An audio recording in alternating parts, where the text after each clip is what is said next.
que acabamos de cantar, basado en versículos en Sofonías, obviamente la letra fue compuesta por un judío, basándose por supuesto en esos versículos. ¿Por qué digo por un judío?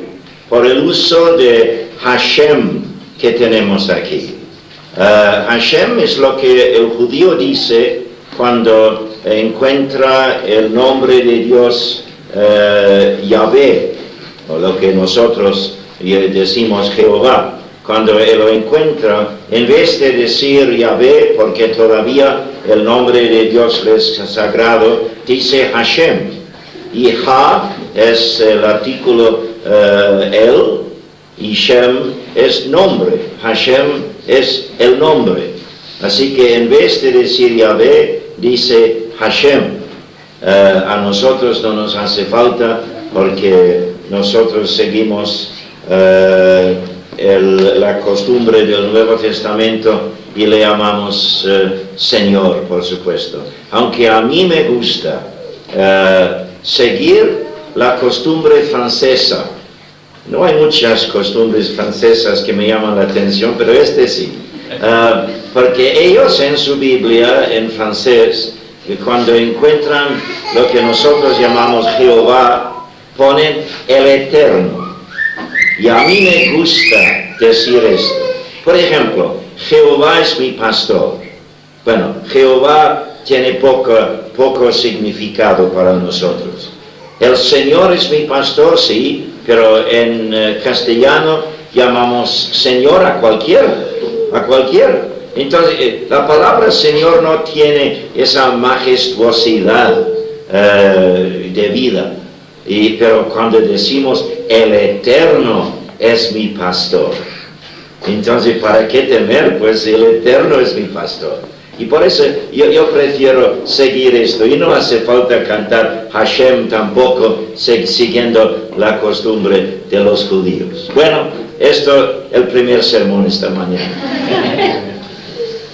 Me contaron el otro día de un médico que se vio muy triste frente a un paciente porque tuvo que decir al paciente: lo siento mucho, pero sufres de una enfermedad tan grave que solo tienes 3 semanas más de vida a lo más aquí en la tierra. ¿Solo 3 semanas? Dice, sí. ¿Y de qué enfermedad sufro? O dijo, es la rabia. De ver, y 3 semanas, sí, solo 3 semanas. Entonces dijo, debo buscar un papel y lápiz. ¿Quieres escribir tu testamento? No, dijo, quiero hacer una lista de las personas a quienes tengo que morder antes de morir.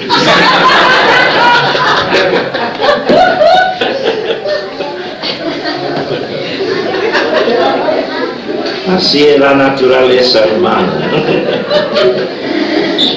Muy bien, mis queridos hermanos, segunda de Timoteo, el capítulo 1.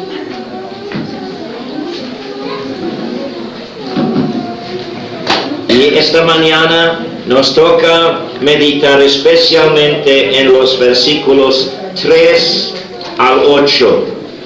Y aunque el 8 termina en una coma, sin embargo vamos a dejar el estudio allí porque hay cosas tremendas en los próximos versículos y tenemos que entrar en ese estudio mañana si Dios quiere. Por eso vamos a comenzar leyendo del primer versículo otra vez, y esta vez los primeros 8 versículos.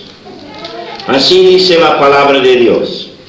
Pablo, apóstol de Jesucristo, por la voluntad de Dios, según la promesa de la vida que es en Cristo Jesús, a Timoteo, amado hijo, gracia, misericordia y paz de Dios Padre y de Jesucristo nuestro Señor.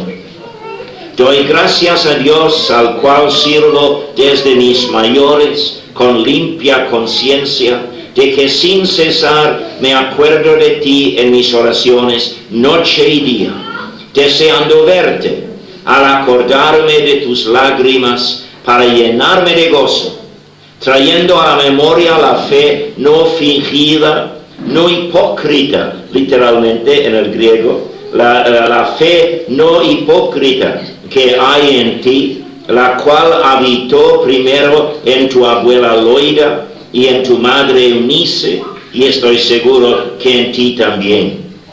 Por lo cual te aconsejo que avives el fuego del don de Dios que está en ti por la imposición de mis manos. Porque no nos ha dado Dios espíritu de cobardía, sino de poder, de amor y de dominio propio. Por tanto, no te avergüences de dar testimonio de nuestro Señor, ni de mí, preso suyo, sino participa de las aflicciones por el Evangelio, según el poder de Dios. Hasta ahí nomás, que el Señor añada su bendición a nuestra lectura, porque es la palabra de Dios. En estos últimos días nos hemos fijado en el carácter del que escribe el apóstol Pablo, como también trazando algo de la historia y el carácter de Timoteo, que recibió primero esta carta. Pero aunque es así una carta de una persona a otra, el Espíritu Santo inspiró al apóstol Pablo de tal forma que esta epístola, la diferencia, diría yo, entre carta y epístola, la carta es solamente una mera comunicación, cuando una epístola tiene contenido valioso que vale nuestra meditación.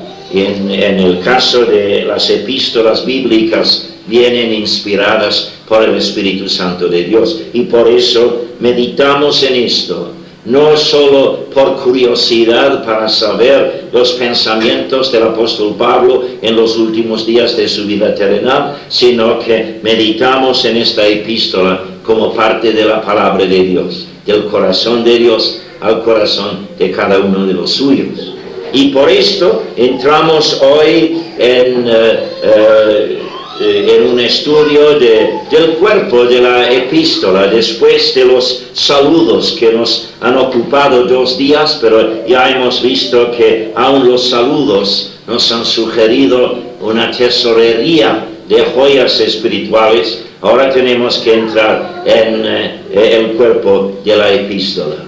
E inmediatamente el apóstol Pablo nos hace recordar que la vida cristiana es una vida sobrenatural.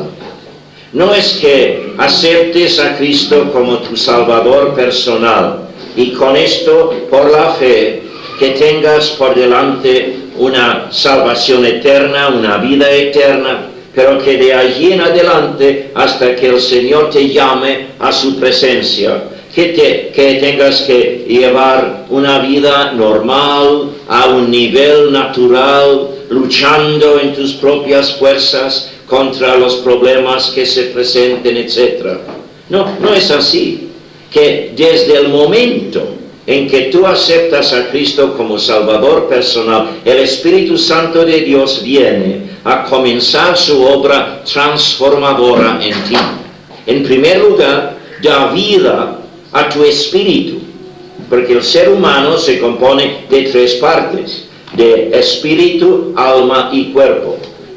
Cuando nacimos físicamente, solamente 2 de las partes estaban en función, porque cuando Dios dijo a Adán, en el día en que me desobedezcas, tomando del fruto de aquel árbol, aunque el fruto en sí no tenía ningún poder, fue símbolo nada más de la desobediencia. Cuando tú me desobedezcas, en ese día morirás. Entonces, no murió su cuerpo, no murió su alma, porque el alma humana no muere, continúa por toda la eternidad, o en la gloria o en el infierno. Y por eso fue la parte espiritual que murió. Y cuando el Señor dice, os es necesario nacer de nuevo, se refiere no al cuerpo. El pobre Nicodimo creía que se refería al cuerpo, que era ridículo, por supuesto. No se refería al cuerpo ni al alma, sino al espíritu. Y esto es la diferencia que sucede, y aunque no sientas nada en el acto, Esto es lo que sucede en el momento en que pases de las tinieblas de una vida sin Cristo a la luz de la vida verdadera. El Espíritu Santo viene a ser la vida de tu espíritu. Y ahora las tres partes de tu ser pueden funcionar. Entonces, ahora cambia o ha de cambiar el equilibrio de tu vida. Antes, el centro de tu ser fue tu alma. Y tú vivías siguiendo las direcciones de tu alma, haciendo lo que te daba la gana. Y muchas veces el cuerpo dominaba sobre los deseos del alma. Y el alma vivía esclavizada muchas veces a los apetitos del cuerpo. Pero ahora hemos de vivir todavía con el alma el centro de nuestro ser. En un sentido no es que tengamos alma, somos almas. El centro de mi ser es el alma. Pero ahora, en vez de ser dominado por el cuerpo, hemos de ser dominados por nuestro espíritu como canal del Espíritu Santo de Dios.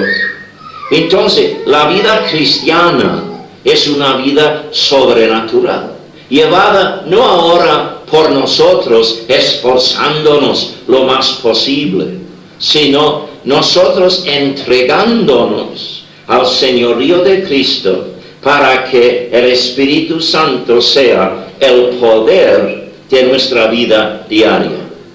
Y el apóstol Pablo hace recordar a Timoteo de esta verdad.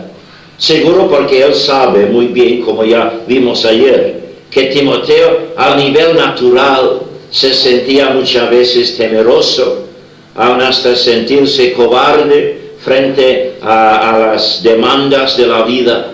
Entonces, ahora está para recordar a Timoteo de que, pero la vida a la cual el Señor te ha llamado no es una vida llevada en tus propias fuerzas.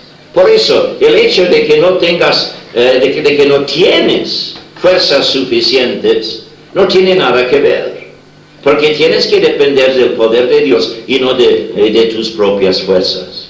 Y a esto entra el apóstol Pablo ahora aquí, porque hace referencia a tres aspectos de la vida cristiana y enseña que los tres aspectos tienen que llevarse en el poder del Espíritu Santo y no en nuestro poder. Son tres aspectos: la oración, el ministerio y el testimonio en general.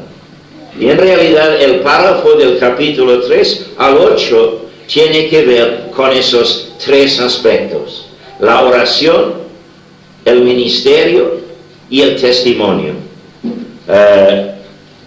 Notemos esto ahora. En primer lugar, en los versículos 3 y 4. Bueno, con el 5 también quizás, porque ya hemos comentado sobre la importancia del 5, la referencia a la abuela y a la madre Eunice. Pero vamos a leer del 3 al 5, que tiene que ver con la oración del apóstol Pablo. Doy gracias a Dios, al cual sirvo desde mis mayores, con limpia conciencia, de que sin cesar me acuerdo de ti en mis oraciones noche y día, deseando verte al acordarme de tus lágrimas para llenarme de gozo, trayendo a la memoria la fe no fingida que hay en ti, la cual habitó primero en tu abuela Loida y en tu madre Eunice, y estoy seguro que en ti también. Notad con cuidado aquí el versículo 3. El apóstol Pablo dice: doy gracias a Dios. ¿Por qué está dando gracias a Dios en este caso? Por su vida de oración. Doy gracias a Dios porque oro noche y día. Bueno, seguramente lo está escribiendo de día. Entonces, el próximo periodo de oración será el de la noche. Y por eso está pensando en esto. Esta noche estaré orando, mañana por la mañana estaré orando. Noche y día orando. Y doy gracias a Dios. Por eso está dando gracias por su vida de oración. ¿En qué sentido? Bueno, en primer lugar, seguro, tiene que dar y tenemos que dar gracias a Dios por nuestra vida de oración, por la posibilidad de llevar una vida de oración. Cada vez que nos acerquemos al trono de Dios en oración, debemos recordarnos de lo que le costó al Señor abrirnos a nosotros rebeldes un camino tan franco al trono de la gracia. Busquemos por favor en Hebreos. Hay un pasaje ahí, unos versículos que se refieren a esto. Hebreos 10, del 19 al 22. Hebreos 10, 19. Fácil encontrarlo. Busca Hebreos 9, es el capítulo siguiente. Hebreos 10, 19. Así que, hermanos, teniendo libertad para entrar en el lugar santísimo, ¿cómo? Por la sangre de Jesucristo, por el camino nuevo y vivo que Él nos abrió a través del velo, esto es, de su carne. Tuvo que sufrir todo el Calvario para abrirnos ese camino. Y teniendo, dice, un gran sacerdote sobre la casa de Dios, acerquémonos con corazón sincero, en plena certidumbre de fe, purificados los corazones de mala conciencia y lavados los cuerpos con agua pura. O como muchas veces interpreto esta última parte, purificados los corazones de mala conciencia, como lavamos los cuerpos con agua pura. La perfección de la sangre de Cristo, el valor de la sangre de Cristo que corre a mi cuenta, es lo que me lava la conciencia, de que a pesar de ser pecador, a pesar de haberme rebelado contra Dios, cuando vengo en el valor de la sangre de Cristo ante el trono de la gracia, entonces permito por la gracia de Dios que el valor de aquella sangre me limpie la conciencia y puedo con libertad entrar en oración. Con razón el apóstol Pablo daba gracias a Dios por su vida de oración, por la posibilidad de llevar una vida de oración. Piensa tú, si no pasas suficiente tiempo disfrutando de este privilegio, piensa en la tristeza traída al Señor Jesucristo, lo que le costó a Él abrirte el camino al trono de Dios, y tú despreciando ese privilegio.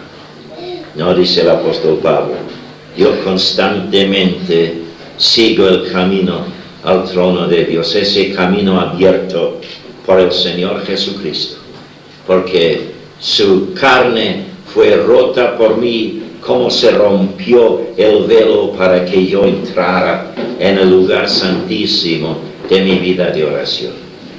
Pero no solo esto, porque aquí en Hebreos dice que no solamente hemos de fijarnos en el camino abierto y el precio pagado por abrirnos ese camino, sino también hemos de fijarnos en nuestro sumo sacerdote. Así dice allí en Hebreos, en el versículo 21 del capítulo 10. Y teniendo un gran sacerdote sobre la casa de Dios. Cuando oramos, hemos de orar en el nombre del Señor Jesucristo. Muy pronto, al llegar a conocer a Cristo como Salvador personal, los no criados en hogares cristianos aprenden por el ejemplo de sus hermanos a terminar sus oraciones así. Y esto, Padre, te pido en el nombre del Señor Jesucristo. Ahora, esto no es una fórmula vacía. Esto es necesario, porque al decir que oro en el nombre del Señor Jesucristo, esto significa, Padre, estoy presentándote ahora estas peticiones por intermedio de mi sumo sacerdote. Mis oraciones llegan allí en una forma imperfecta, porque soy imperfecto. Y aún mi manera de expresar mis oraciones tiene que ser imperfecta. Y no voy a ser perfecto hasta llegar a la gloria. Pero vengo presentando mis oraciones primero ante mi sumo sacerdote, para que Él las perfeccione y que Él las presente en forma perfecta al trono tuyo. Esto es la maravilla de la oración. No solamente la posibilidad de orar, sino la eficacia de nuestras oraciones. Y puedes decir a veces, bueno, ¿qué vale orar en este caso? No sé orar correctamente, mis oraciones van a salir en forma muy imperfecta y Dios no me va a hacer caso. Pero si lo presentas en nombre del Señor Jesucristo, Él asegurará que tu oración se perfeccione antes de llegar al trono. Y por eso, 1 de Juan 2:1 dice que tenemos abogado. Nuestro sumo sacerdote es como abogado. Si tienes que aparecer ante un juez, ya no sabes presentar tu caso, por supuesto. No tienes suficiente conocimiento de la derecha, etc. Y entonces fácil puedes caer en una trampa si presentas tu propio caso ante el juez. Y por eso buscas un abogado, que esperamos a lo menos que tenga el conocimiento suficiente y la habilidad suficiente para presentar tu caso en forma adecuada ante el juez. Y el Señor Jesucristo es nuestro abogado. Nosotros no podemos presentar oraciones perfectas ante el trono de Dios, pero no hace falta, porque oramos en el nombre del Señor Jesucristo. Y el Padre hace caso de nuestro abogado. Sí, por supuesto, aprecia que sean nuestras oraciones, pero puede pasar por alto lo imperfectas que son, porque nuestro abogado las perfecciona. No, tu imperfección, mi hermano, mi hermana, no te puede servir de pretexto por no orar, porque Dios nos da ese privilegio. Y el apóstol Pablo habría podido dar gracias a Dios por la posibilidad de su vida de oración, por la eficacia de su vida de oración. Pero en este caso, en 2 de Timoteo, precisamente da gracias a Dios por el contenido de sus oraciones. Escuchad otra vez, en 2 de Timoteo 1:3, doy gracias a Dios de que sin cesar me acuerdo de ti en mis oraciones noche y día. Si dejamos la paréntesis, al cual sirvo desde mis mayores con limpia conciencia, voy a regresar a esto en un momento. Pero en realidad lo que dice es, doy gracias a Dios de que sin cesar me acuerdo de ti en mis oraciones noche y día. Doy gracias a Dios porque Él pone en mi corazón el deseo de orar por ti. No es por deseo natural, aunque yo tenía, dice el apóstol Pablo, y tengo un deseo tremendo hacia ti. Tengo un amor en Cristo hacia ti. Y por impulso natural quería orar por ti. Porque cuando dice aquí, deseando verte, el verbo que usa en el griego traducido deseando significa deseando intensamente. Es un verbo de bastante intensidad allí. Pero él dice, yo oro por ti todos los días, no solo por el deseo que tengo de verte, por el deseo de verte crecer en la gracia, la misericordia y la paz de Dios. Yo oro constantemente por ti, no solo porque me glorío en la fe que veo en ti, como antes se encontraba en tu abuela y en tu madre. Y ahora en ti una fe no fingida, no hipócrita, una fe real. Y me gozo en esto, pero no me siento llevado a orar por ti solo por esto. El Espíritu Santo dentro de mí me impulsa, me lleva a orar por ti. Y por eso doy gracias a Dios, porque Él mismo, en el poder del Espíritu Santo, Él me lleva a orar constantemente por ti. Es decir, nuestra vida de oración ha de ser parte de la vida sobrenatural, que es la vida en Cristo. Y a veces nos sentimos llevados a orar por una persona sin saber el por qué ni el para qué, ni saber a veces por qué orar. Yo muchas veces cuando me ponga a orar por algunas personas, de repente me viene a la memoria otra persona. A veces una persona en quien no he pensado por mucho tiempo, y tengo que ponerme a orar por él o por ella. Y a veces sí, pues si me ha llegado alguna noticia, sé por qué orar, pero a veces no. Entonces, en ese caso, ¿qué puedo hacer? ¿Cómo puedo orar por esas personas? Busquemos por favor en Romanos, el capítulo 8 y el versículo 26. Romanos 8, 26. Y dice, y de igual manera el Espíritu nos ayuda en nuestra debilidad. Debilidad en este caso frente a la necesidad de orar. No sabemos cómo orar. Dice, pues ¿qué hemos de pedir como conviene? No lo sabemos.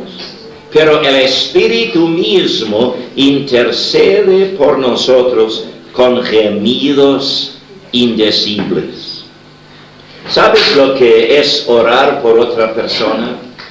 Es permitir que tus oraciones sirvan de canal para que el poder del amor de Dios fluya por medio de tu vida hacia la persona por quien estás orando. A veces explicando o expresando en detalle lo que el Señor te ha revelado de la necesidad precisa de esa persona. Pero aun cuando no lo sabes, pues puedes y debes recordar a esa persona ante el trono de Dios para permitir que el amor de Dios derramado en tu corazón por el Espíritu Santo que te ha sido dado fluya por medio de ti hacia esa persona. Y a veces no hay palabras. Y nos ponemos ahí, no es que sintamos una emoción sobresaliente, no es que rebosemos de un sentimentalismo en ese caso. A veces lo hacemos casi sin sentir nada, pero frente a la realidad de que Dios nos da el privilegio de ser canales de su amor hacia otras personas. Entonces, es imposible llevar una vida de oración solo orando cuando te dé la gana, o orando por algunas personas porque llevas unos deseos tremendos ante esas personas.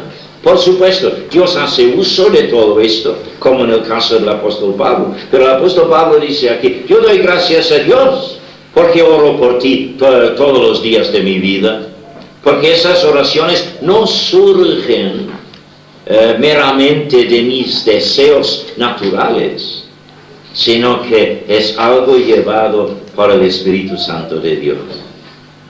Y tus oraciones no pueden reemplazar las mías ante el trono de Dios. Cada uno de nosotros tenemos nuestro círculo de conocidos. Por supuesto, cuando vivimos en comunidad, hay muchas personas que tenemos en común en nuestros círculos de conocidos. Pero cada uno tiene contacto con algunas personas desconocidas por otros. Entonces, somos llamados a abrirnos ante Dios y decir, sí, Señor, ¿qué quieres que haga? Aún en la oración, aún en la oración. Y cuando el Señor pone en tu corazón el deseo de orar por una persona, entonces puedes dar gracias a Dios por la posibilidad, por la eficacia de tus oraciones a pesar de tus imperfecciones y por el privilegio de serle canal de su amor por medio de tus oraciones. Este es el primer aspecto de la vida cristiana que vemos sugerido aquí en este párrafo en 2 de Timoteo. El apóstol Pablo dando gracias a Dios aún por el contenido de sus oraciones. Lo he recibido del Espíritu Santo de Dios, dice. Pero luego sigue, porque obviamente está tratando de convencer a Timoteo que a pesar de sus debilidades naturales, que Dios tiene una vida muy bendecida para él, no solamente en bendición a él mismo, sino en bendición a otros. Porque no me canso de decir que Dios siempre nos bendice bajo el principio de Abraham, es decir, nos bendice de acuerdo con su bendición a Abraham, porque Abraham dijo, te bendeciré y te haré bendición. Y Dios no tiene ninguna bendición para ti que no servirá tarde o temprano para capacitarte para bendecir a otros. Entonces, esto es el desafío que Pablo presenta ahora a Timoteo. Dice, a pesar de tus debilidades, a pesar de tus temores aún, a pesar de los complejos aún que posiblemente hayas traído de tu crianza, Dios quiere no solamente bendecirte, sino hacerte bendición a otros. Y para esto, el apóstol Pablo le llama la atención al aspecto sumamente sobrenatural de la vida cristiana. No tienes que depender de ti mismo. Tienes que depender de los recursos de Dios en el Espíritu Santo. Ya lo hemos visto en cuanto a la vida de oración. Pero ahora cuando leemos en el versículo 6, ya llegamos a la cuestión de ministerio. El ministerio al cual Dios llamó a Timoteo. Por lo cual dice, te aconsejo que avives el fuego del don de Dios que está en ti por la imposición de mis manos. Antes de nada, creo que sería bueno buscar en Primera de Timoteo, el capítulo 4 y el versículo 14, porque aquí tenemos otra referencia a este don. Así que en un sentido, 2 de Timoteo 1:6 es casi una repetición de lo que tenemos en 1 de Timoteo 4:14. Porque ahí dice, no descuides el don que hay en ti, que te fue dado mediante profecía con la imposición de las manos del presbiterio, de los ancianos en ese caso. Ya vemos en la iglesia del Nuevo Testamento, la iglesia primitiva, que todo ministerio se llevaba a cabo dentro de la comunidad de la iglesia. No existía un individualismo allí. El apóstol Pablo, creo, es el ejemplo sobresaliente en esto. Él nos dice en su testimonio en Hechos que en el día de su conversión, en el camino de Damasco, Dios le había dicho que le iba a enviar a los gentiles. Y luego, unos años después, en Jerusalén, Dios le apareció en una visión de noche y le dijo, ahora te envío a los gentiles. Pero en vez de hacerse la maleta y salir fuera de Israel, regresó primero a su iglesia local, en Antioquía. Y allí compartió su visión con los ancianos. y esperó hasta que el Espíritu Santo compartiera esa visión con los ancianos. Y cuando el Espíritu de Dios habló a aquellos ancianos en Antioquía, el Espíritu mismo añadió un aspecto del cual el apóstol Pablo nunca había pensado. Dijo: separadme a Bernabé y a Saulo. Y Pablo nunca había pensado en Bernabé. Ya sabemos que tenían unas personalidades no muy dispuestas a vivir juntos, me parece. Y por eso Pablo nunca habría pensado en Bernabé. Y si él se hubiera lanzado a la obra, porque Dios le había hablado, sin consultar con las debidas autoridades en la iglesia, entonces habría obedecido solamente una parte de la voluntad de Dios. El apóstol Pablo es un ejemplo, como digo, sobresaliente de esto, de que sí, el Señor nos habla personalmente, pero siempre tenemos que compartirlo con los ancianos. En el caso de Timoteo, es muy posible que Dios le hubiera dicho: Timoteo, quiero que me sirves de evangelista, porque el apóstol Pablo mismo dice que tiene que cumplir con el ministerio de evangelista. Quiero que me sirvas de evangelista. Timoteo lo había hecho algo, como vimos ayer, visitando Iconio, quizás aún antes de ser llamado por el apóstol Pablo. Pero luego el apóstol Pablo ve que este es el ministerio al cual Dios le está llamando, y confirma en el pensamiento de Timoteo, confirma este llamamiento. Entonces el apóstol Pablo llama a los ancianos ahí de Listra, de la pequeña congregación. Aquí dice en 2 de Timoteo: por la imposición de mis manos. Pero ya sabemos, a la luz de 1 de Timoteo, que no fue Pablo solo, sino que fue Pablo juntamente con los ancianos, para que todo esto se llevara a cabo dentro de la esfera de la iglesia. No cabe un individualismo mundano en la iglesia de Cristo. Nacimos uno por uno. El nacimiento físico es el acto más individual de todos. Aun cuando hay 2 o 3 que nacer, no nacen los 2 o 3 de golpe, es uno tras otro. Uno tras otro. Nacimos uno por uno. Pero al nacer, a pesar de haber pasado por una experiencia netamente individual, inmediatamente nos vemos miembros de una familia. A lo menos esto es el propósito de Dios, arruinado muchas veces hoy en día por el pecado del hombre, pero esto es el propósito de Dios, que al nacer, que nos veamos inmediatamente miembros de una familia.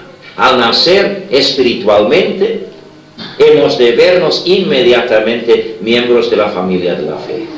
Y hemos de incorporarnos lo más posible a la expresión local de la iglesia de Cristo, a la cual el Señor nos ha llamado. Entonces, en el caso de Timoteo, esto es lo que sucedió.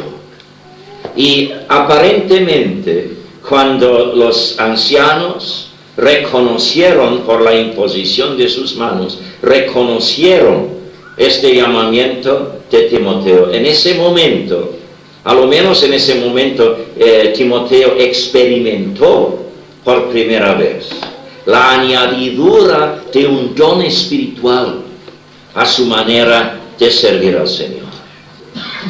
Y 2 veces, como ya acabamos de ver, el apóstol Pablo en 2 ocasiones diferentes ha tenido que recordar a Timoteo de la existencia de esa capacitación espiritual.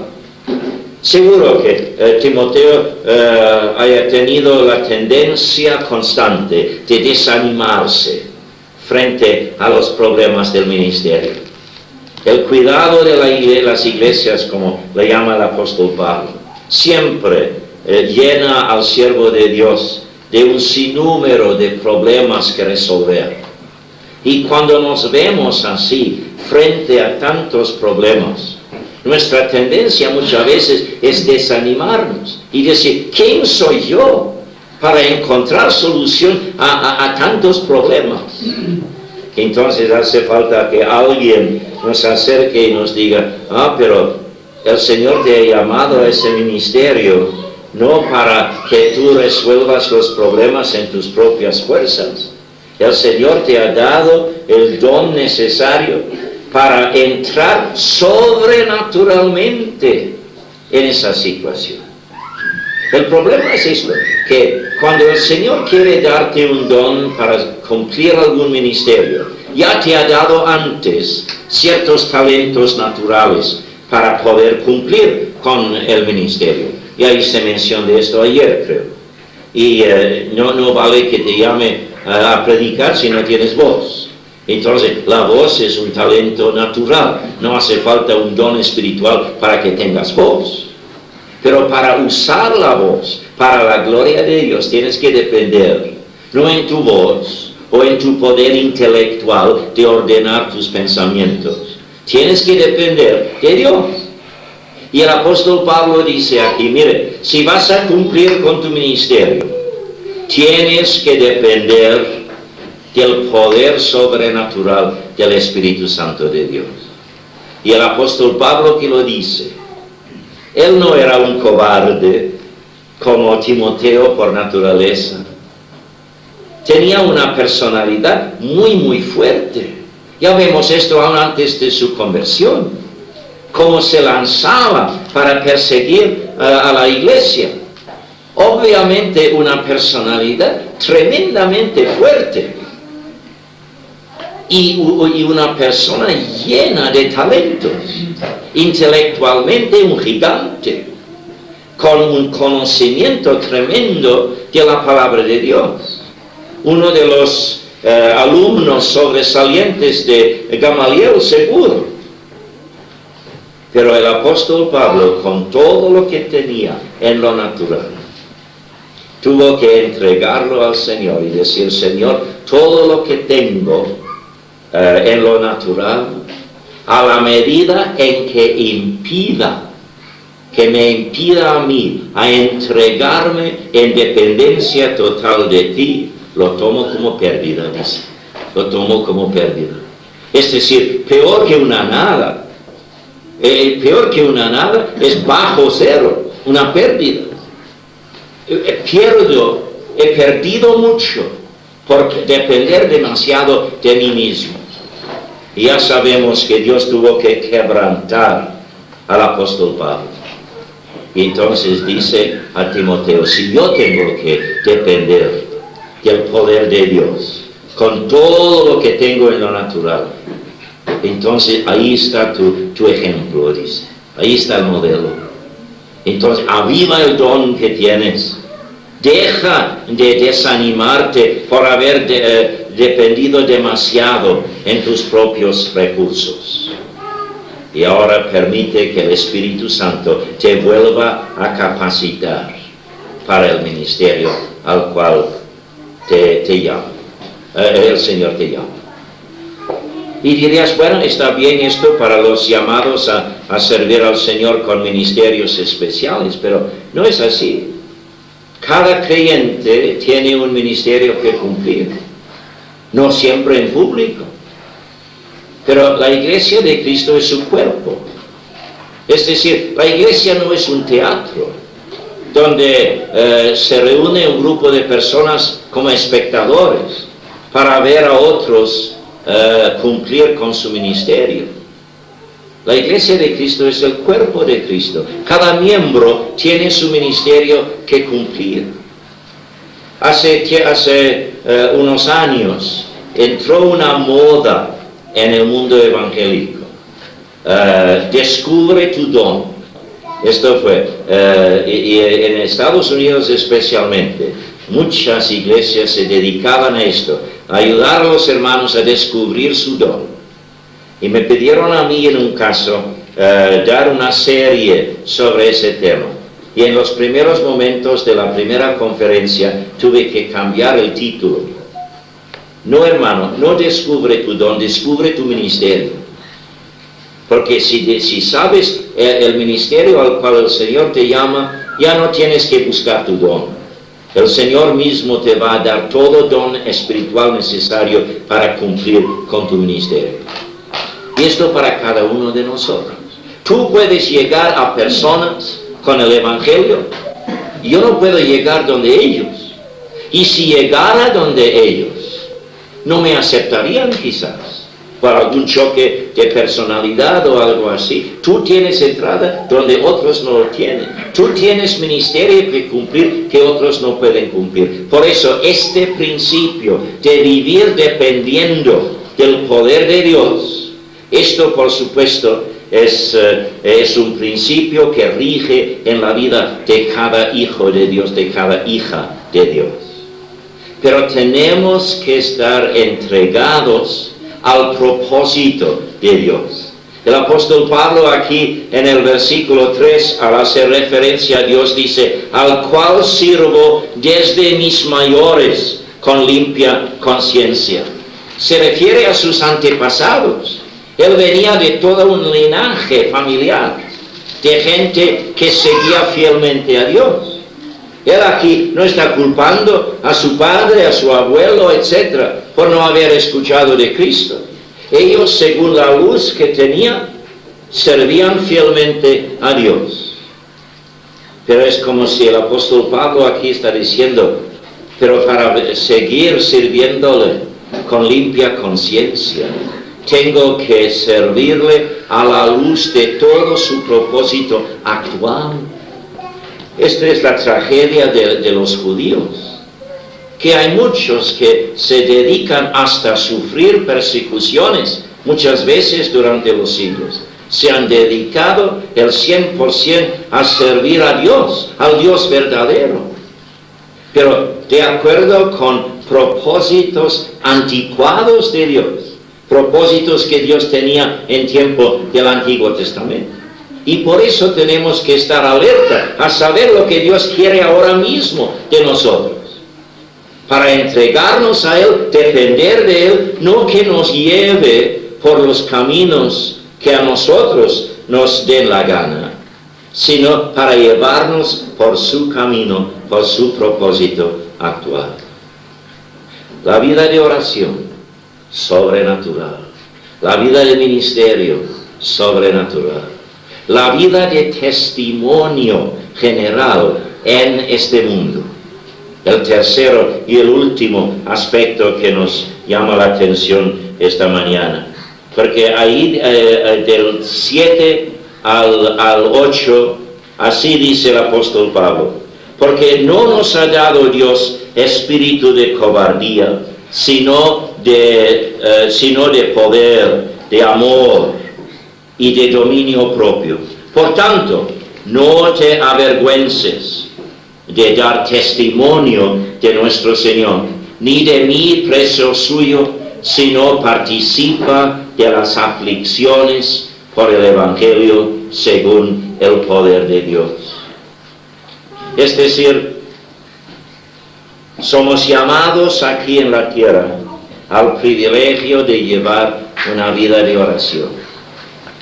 Los ángeles creo que deben quedarse asombrados, en primer lugar, por el privilegio que tenemos de acercarnos al trono de Dios, y asombrados con tristeza al ver que menospreciamos muchas veces ese privilegio. El privilegio de una vida de oración, el privilegio de servir a Dios en la corriente de su gracia inmerecida hacia este mundo tan necesitado. Pero también tenemos el privilegio, en forma general, en todo momento de nuestra vida, de vivir como testigos de Dios, testificando de la realidad de la nueva vida que tenemos en Cristo. Somos llamados a ser lumbreras en las tinieblas que nos rodean. Y frente a esto, por supuesto, cada uno de nosotros, al nivel natural, nos sentiríamos cobardes, temerosos. Muchas veces nos callamos por miedo, por temor. Ahora, tenemos que callarnos a veces por diplomacia. Tenemos que testificar de Cristo con cierta cautela, con sensibilidad, para no ofender inapropiadamente a la persona. Si no es el momento preciso que el Señor te enseña que es el momento preciso para hablar con esa persona, es mejor callarte, para no endurecerle. A veces yo me encuentro al lado de una persona en un avión y siempre cuando me encuentro así, busco oportunidad de hablarle del Señor. Y gracias a Dios he tenido el privilegio durante estos años de ver a varias personas entregarse a Cristo en el avión.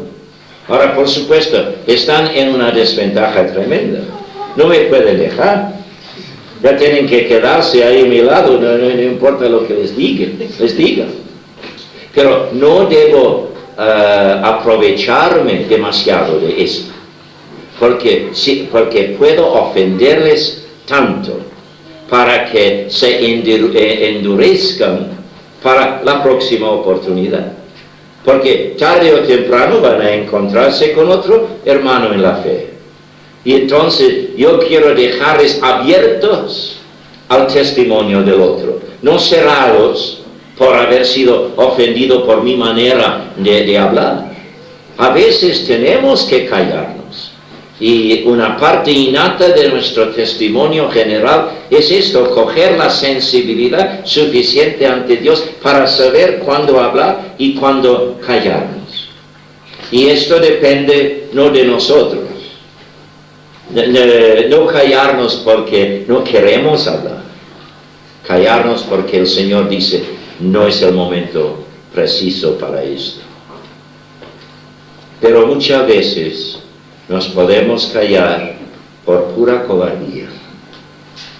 Y el apóstol Pablo dice aquí en el versículo 7, no nos ha dado Dios espíritu de cobardía. Sí, Dios nos da cierta sensibilidad frente a la necesidad del otro. Pero si nos sentimos sumergidos en una cobardía, podemos darnos cuenta, esto no viene de Dios. Viene o del diablo, pero cuidado, no debes culpar demasiado al diablo. Yo no estoy para defender al pobre. Es pobre porque está condenado, por supuesto. Pero yo no estoy para defenderlo. Pero hay muchos de mis hermanos que por culpar al diablo, en vez de culparse a sí mismos, no se ponen ante Dios para arreglarse. Porque dicen, bueno, esto es del diablo, no, es de ti.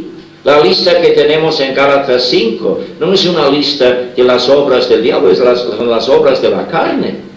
Y la cobardía, sí, por supuesto, el diablo está para fomentarlo, pero la cobardía es algo natural que surge, ¿de dónde? De tu dependencia de ti mismo. Porque si dependieras de Dios, sabiendo que mayor es el que está en ti que el que está en el mundo, no habría por qué mostrarte cobarde. Entonces el apóstol Pablo dice claramente, no nos ha dado Dios espíritu de cobardía, la cobardía no viene de Él, sino a pesar de tu cobardía natural, dice, Dios te ha dado espíritu de poder, de amor y de dominio propio. Poder en este caso significa capacitación. Es decir, cuando dependemos de Él, Él está para capacitarnos para cosas que quedan fuera de nuestro propio alcance. Yo no sé cuántas veces he tenido que ministrar la palabra entre gente desconocida, en África más de una vez, ante gente tribal, y yo no conociendo su cultura ni nada, he tenido que predicarles, y muchas veces por medio de un intérprete. ¿Quién soy yo para decir qué parte de la palabra de Dios les hace falta a esas personas? Yo no sé, tengo que depender de Él. Él tiene que capacitarme. Ana una vez en Pakistán fue llamada a salir de madrugada con una hermana a dar un estudio a un grupo de mujeres de una tribu nómada que estaba pasando por allí. Y por supuesto por intérprete. Y Ana no sabía ni entendía la vida de esas mujeres. Entonces el Señor le llevó, bueno, no hace falta entrar en detalles en este momento, pero el Señor le llevó a mencionar una experiencia suya que la puso inmediatamente al lado de esas mujeres. Ellas comprendieron perfectamente el punto que Ana tenía. Y es muy posible que haya sido el único puente posible entre Ana y esas mujeres en ese momento. Y el Señor le guió a esto. Esto sí, en casos, que diré, dramáticos como estos. Pero no solamente en casos dramáticos, sino en la vida en general. El Señor nos ofrece la capacitación suficiente para cumplir su propósito en toda situación. Ahora, no te ofrece el poder suficiente para hacer lo que a ti te da la gana, para que cumplas tu deseo, para que cumplas tu propósito. Y a veces el Señor tiene que poner delante de ti una puerta cerrada para enseñarte, esto no es mi camino. Pero cuando estás en su camino, buscando cumplir su propósito, puedes y debes depender de la capacitación de lo alto, espíritu de poder y de amor, por supuesto, porque estamos hablando del Espíritu Santo, el poder del Espíritu Santo. Dios es amor, el Espíritu Santo es amor, por ende el Espíritu Santo Dios es amor, el Espíritu Santo es Dios, por ende el Espíritu Santo es amor. Y Romanos 5:5, que cité hace poco, el amor de Dios derramado en nuestros corazones por el Espíritu Santo que nos ha sido dado. En toda situación, aun ante gente que nos da ascos a veces, el Señor quiere utilizarnos como canales de su amor. Ahora, el amor aquí es el amor ágape, que no es una mera emoción. No estamos hablando ahora de sentimientos. El amor ágape, en realidad, es la determinación absoluta de buscar siempre el bien del otro. Es decir, el ejercicio del ágape de Dios comienza en tu voluntad, no en tus sentimientos. En la decisión de buscar, venga lo que venga, cueste lo que cueste, que de buscar el bien del otro. Ahora, esto no significa que lo mimes. A veces tienes que hacerle sufrir un poco para llamarle la atención, pero siempre buscando su bien. Entonces, el Señor te pone en toda situación, no por lo que tú puedas recibir de la situación, sino por lo que puedas compartir, por lo que puedas contribuir a la situación. Y este es el testimonio que hemos de llevar, viviendo del Espíritu de poder, recibiendo toda la capacitación suficiente para cumplir el propósito de Dios en esa situación y ser canal del poder del amor de Dios para que busques el bien de otros y no tu propio bien en este sentido, en esa situación y en toda situación de la vida. Y por supuesto, si no dependes de Dios, no puedes vivir así. Eres demasiado egocentrista para vivir así. Tienes que depender del amor de Dios derramado en tu corazón por el Espíritu Santo que te ha sido dado. Y para esto, dice, has de recibir el espíritu de poder, de amor y de dominio propio. No me gusta la palabra propio así, aquí. Es el dominio del yo, ¿a qué se refiere? Pero no el dominio del yo por el yo. El dominio del yo por el Espíritu Santo. El dominio propio parece que sea el dominio del yo por el yo, que es imposible. Yo, un ser egocéntrico, yo no puedo dominar mis tendencias egocentristas, porque el yo mismo es egocentrista. No lo puedo. Tengo que pedir un poder de afuera. Por naturaleza, entro en toda situación buscando mi propio bien y no el bien de otros. Entro en toda relación buscando mi propio bien. Si dependiera del yo mismo, de la vieja naturaleza, habría destruido aún mi matrimonio, porque habría entrado en esa relación no buscando el bien de mi mujer, sino buscando mi propio bien, a veces a costa de la relación. Y por eso el mundo está lleno de relaciones destruidas. Pero este yo egocentrista mío tiene que entregarse al señorío de Cristo, para que el Espíritu Santo en primer lugar neutralice mis tendencias egocentristas y en segundo lugar que me inspire a entregarme sin reserva, sin condición alguna al señorío de Cristo, cueste lo que cueste. A veces me encuentro en la presencia de un hermano o una hermana que se enoja por algo. No por mí, espero a lo menos, pero por algo. Y comienza a enseñar un temperamento terrible. Y después me dice, ay hermano, tienes que perdonarme porque así soy yo. Yo busco la oportunidad de decirle, bueno, sí, obviamente así eres tú. Pero no tienes que ser así. No tienes que ser así. Ese yo tuyo, ese temperamento que puede destruir relaciones, que puede herir a cualquier persona, ha de entregarse al Señor.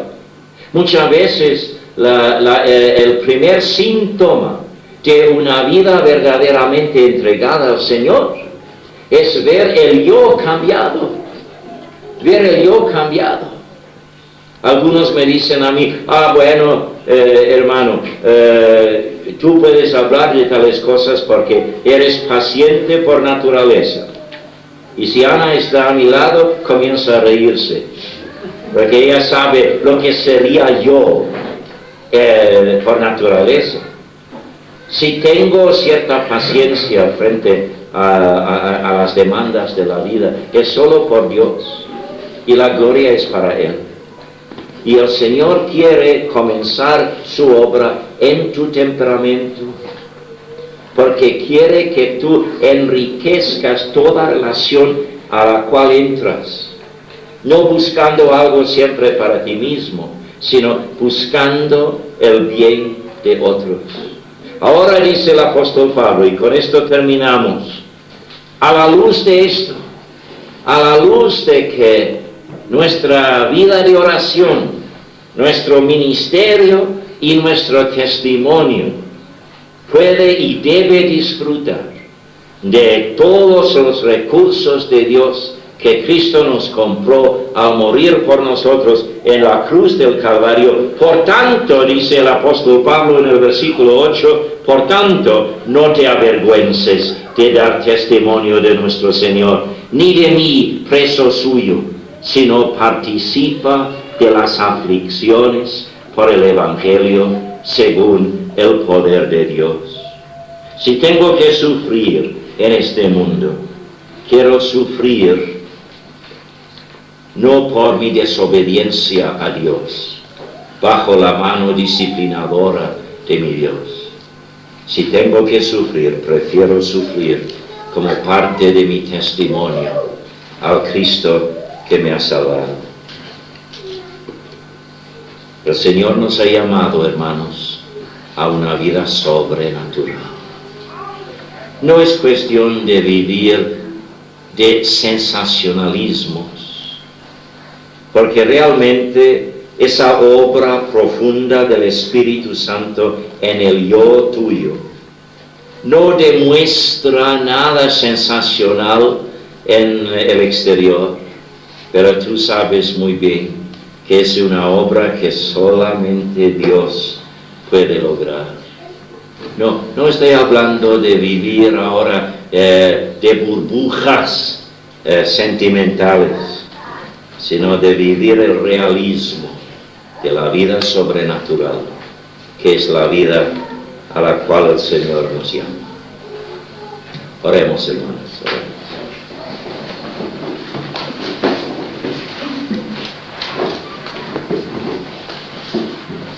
Nuestro Dios y nuestro Padre, nuevamente nos damos cuenta de que tú no nos ves en este momento como una congregación, sino nos ves a cada uno individualmente, como si fuera yo, como si fuera mi hermano, mi hermana, la única persona aquí presente. Y tú has ministrado tu palabra a la necesidad individual de cada uno de nosotros. Nos llamas, Padre, a permitir que el Espíritu Santo nos inspire una vida de oración, de intercesión a favor de los muchos necesitados que nos rodean. Padre, el tiempo aún no nos da para poder orar por todos, y tenemos que someternos a la dirección del Espíritu Santo. Pero Padre, sabemos que esto no nos llega como un mero deber, sino como privilegio. Y los ángeles quedando asombrados al ver que has dado a rebeldes redimidos un privilegio tan grande de entrar en el lugar santísimo ante el trono de la gracia, para presentar nuestras peticiones con todo lo imperfectas que son, para ser perfeccionadas por nuestro abogado divino. Y además, Padre, nos das el privilegio de cumplir algún ministerio en tu servicio aquí en la tierra. Y sabemos, Padre, que en medio de tantos otros quehaceres y responsabilidades en la vida, nos es fácil pasar por alto este privilegio. Pero aún en medio de los muchos quehaceres de la vida diaria, quieres que mantengamos en mente esto de que tú nos has llamado a servirte de una u otra forma, y que nos das toda la capacitación necesaria para esto. Y para nuestro testimonio en general, en la vida diaria, la capacitación en toda situación y la gloria de ser canales tuyos, para que tu amor, buscando el bien del otro, fluya por medio de nosotros, capacitándonos para servirte de instrumentos en buscar el bien del otro. Y para esto, Padre, aunque estamos en un campo de batalla, no tenemos por qué avergonzarnos y no tenemos por qué sumergirnos en una actitud de cobardía. No tenemos por qué esclavizarnos a las tendencias naturales del yo nuestro, sino al entregarnos a ti, permitir que tú te glorifiques por medio de nosotros, siendo lumbreras nosotros de aquel que es la luz del mundo. Padre, traduce todo esto de un montón de palabras para que sea tu palabra viva y eficaz, echando raíces y llevando fruto en la vida de cada uno de nosotros sin excepción. Y todo esto, Padre, en el nombre de aquel que lo ha hecho todo posible y que en este mismo momento está perfeccionando ante tu trono esta imperfecta oración nuestra. Todo, Padre, en el nombre precioso del Señor Jesucristo. Amén.